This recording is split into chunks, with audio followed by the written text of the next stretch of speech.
Totoo na si Bongbong Marcos kasama sa lahat.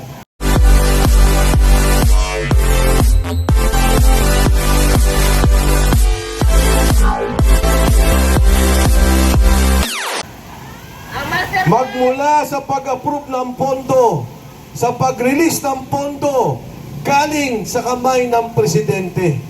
At hindi basta-basta na magre-release ka ng daang-daang bilyon nang hindi mo alam kung saan pupunta ang pondong ito. Mga kasama, yung pong lumalabas, 25 billion plus 52 billion.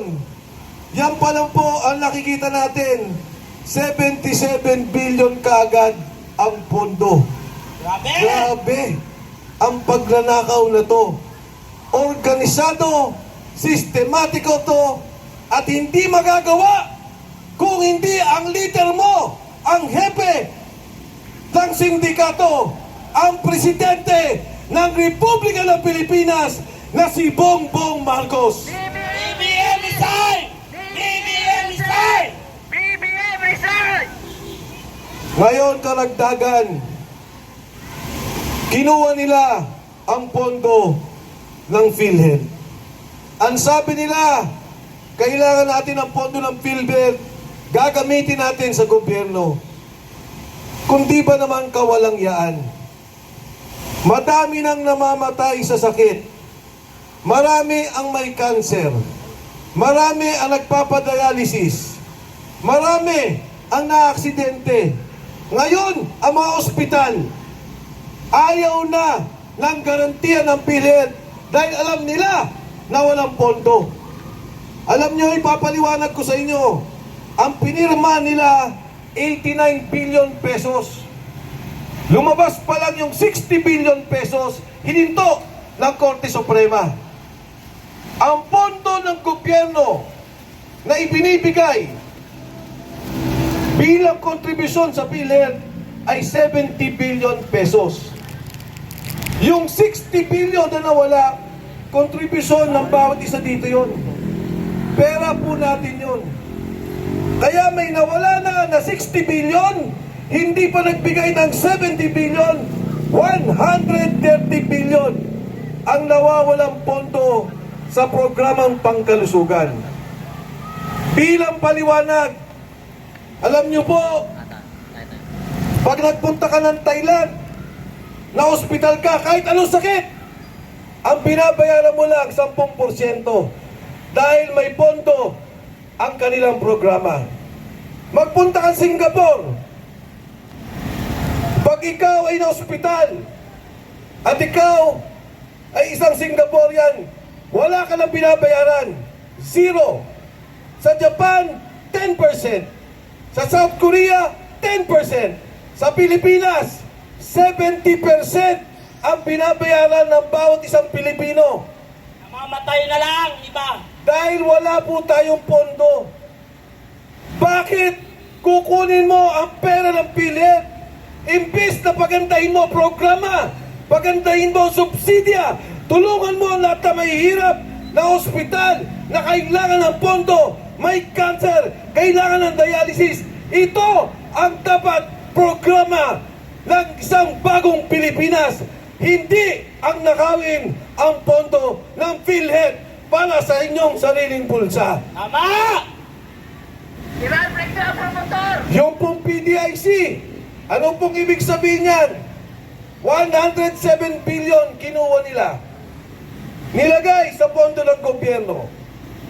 Pagka po kayo ay may pera sa bangko at biglang nagsara ang bangko, kayo po ay may insurance. Coverage ng pera niyo yan. Pera natin, ang PDIC, mula sa bayad ng mga bangko, mula sa mga kita ng bangko. Ano po nangyari? Kinuha nila ang pondong yan. Imbis na pagandahin ang programa na tayo maglagay ng pera sa bangko, alam natin na hindi mawawala. Kaya mga kasama, pag pinagsama-sama mo, PhilHealth, 130 billion. PDIC, 107 billion. Magkano po lahat yan? 237 billion.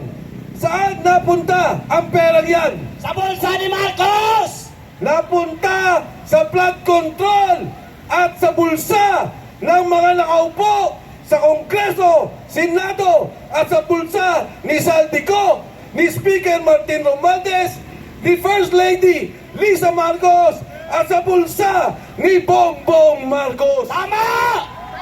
Woo! Nakinabang! Kaya po ako nandito ngayon bilang pakikisa sa isang matapang na kasama sa ating Kongreso. Pinapaliwanag ko po ang lahat ng isyong to at kahit sino sa Kongreso, sa Senado o sa Kabinete na gustong tumibate ay haharap ako. Ang ginawa nila kay Kiko Barsaga ay kawalang yaan. Ang tao walang ginawa kundi magsalita lamang ng katotohanan, magsalita ng kanyang iniisip, magsalita ng kanyang damdamin. Walang ninakaw si Kiko Barsaga! Tama! Protect Kiko! Kaya po ako nandito dahil ako'y nakikisa sa kanya at nakikisa sa lahat sa inyo. Kung gaya na nilang gawin kay Kiko Barsaga yan, ay gagawin nila sa lahat ng tao. Si Captain Dado Enriquez, kinasuhan na. Si Dison, rebellion. Si General Romy Pokis, kinasuhan na. Si Dison, rebellion. Yung nasa kaliwa ko, kinasuhan na. Si Dison, rebellion. Sigurado ko, sa darating na panahon, isa sa atin dito ay makakasuhan pa. Hindi kami takot! Si Atty. Ferdy Topacio. Ito ang ikakaso dito, yung kaguluhan sa Menjola.